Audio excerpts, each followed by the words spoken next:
Este vídeo faz parte da série Empresas e Patrões Cúmplices da Ditadura, que mostra as violações de direitos cometidas pela Aliança Empresarial Militar que governou o Brasil entre 1964 e 1988. Muitas empresas continuaram violando direitos e conspirando contra o sistema democrático brasileiro.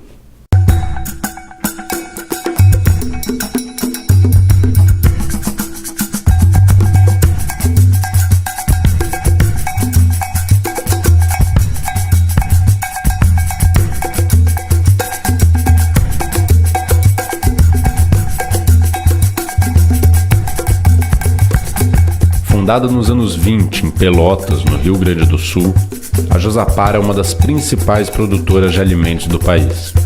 Na década de 80, envolveu-se no projeto da ditadura brasileira de exploração da região amazônica, adquirindo terras no Pará.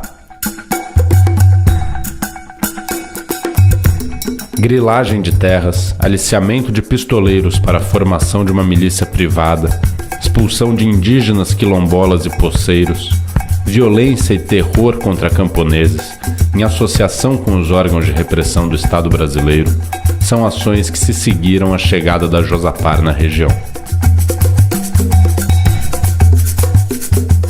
Alessandra Gasparotto e Gilney Viana, que investigam a empresa no âmbito do projeto de pesquisa Responsabilidade de Empresas por Violações de Direitos durante a Ditadura, explicam as formas da cumplicidade da Josapar com a ditadura e descrevem as violações cometidas.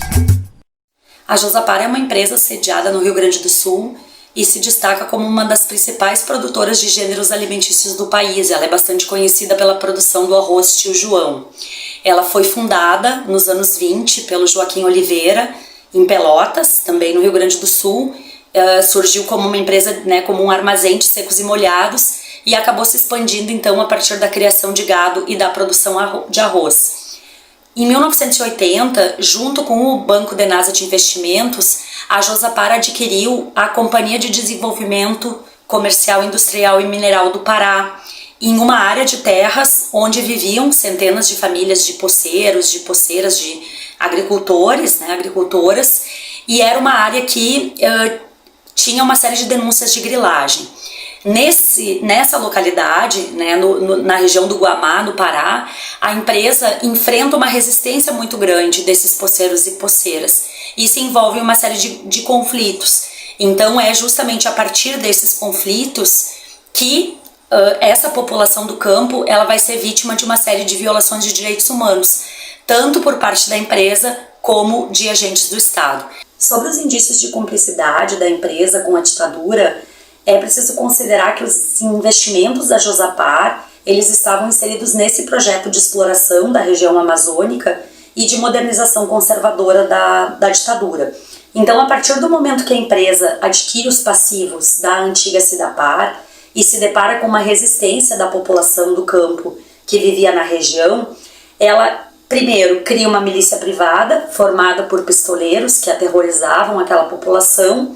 E, ao mesmo tempo, os dirigentes e acionistas da empresa buscam utilizar do seu poder, das suas redes de relações junto às Forças Armadas, para buscar apoio para reprimir essa resistência. E eles buscavam sempre associar essa resistência dos poceiros e poceiras a uma suposta subversão, exigindo, então, que a ditadura reprimisse essa população e preservasse, então, o seu patrimônio e o seu investimento. Durante as ações de repressão que se seguiram à eclosão do conflito, foi muito comum, por exemplo, a presença de pistoleiros da empresa junto à polícia, às ações policiais. Em muitos momentos a empresa fornecia alimentação, fornecia veículos para a polícia. A gente também identificou indícios de relações entre empresários, entre acionistas da empresa ou dirigentes da empresa, com agentes policiais, com agentes do DOPS. Então, nesse sentido, há vários indícios que vinculam a empresa com agentes da ditadura nesse processo que culminou com a violação de direitos humanos de camponeses e camponesas na região do Guamá, no Pará. A Josapar e seus associados, eles se propunham a desenvolver uma série de atividades produtivas lá, desde cerâmica, silvicultura, mineração, produção de gado e tudo. E eles precisavam legitimar a sua posse da terra.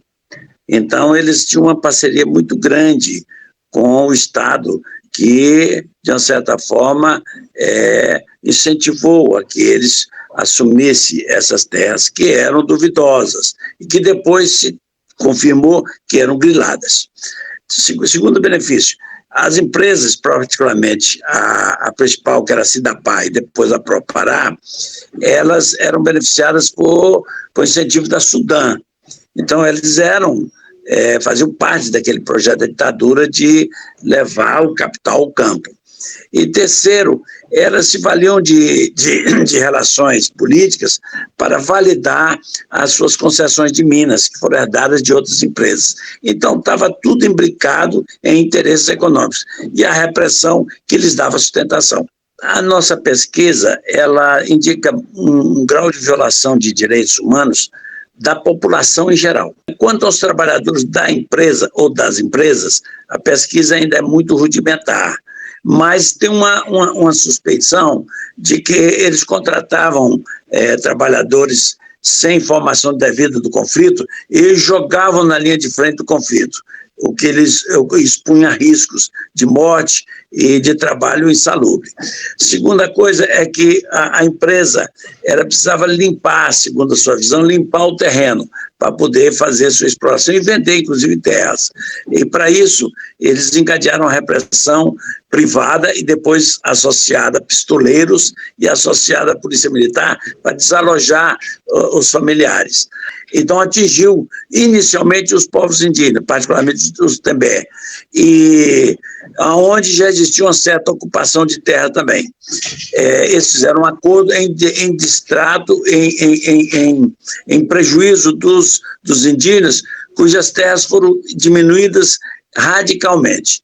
Segunda questão, eles não reconheciam os direitos ancestrais dos garimpeiros que viviam lá há mais de 100 anos. Particularmente os quilombolas, só foi feito posteriormente, quando acabou o conflito. E, principalmente, os poceiros e poceiras que eram expulsos, alguns expulsos, outros na tentativa de expulso, com a violência inominável.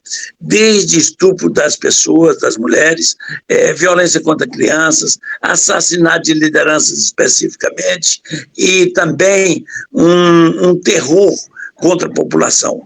Helicóptero voando, fazendo metralha sobre as famílias, sobre as plantações, destruindo propriedades. Ou seja, eles adotaram uma tática antiguerrilha, que pressupunha ocupação de território, terror para as comunidades e cooptação de liderança, forçar que as pessoas fossem ajudantes e da busca do que eles chamavam de terroristas, que eram os gatilheiros, que era o pessoal de Quintino, Abel, que eram os resistentes da própria comunidade. Ou seja, todo mundo que habitava aquele território foi atingido. Você entendeu?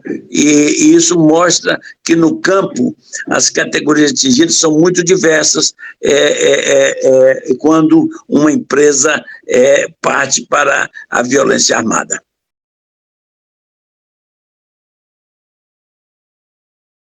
É nosso dia, companheiro.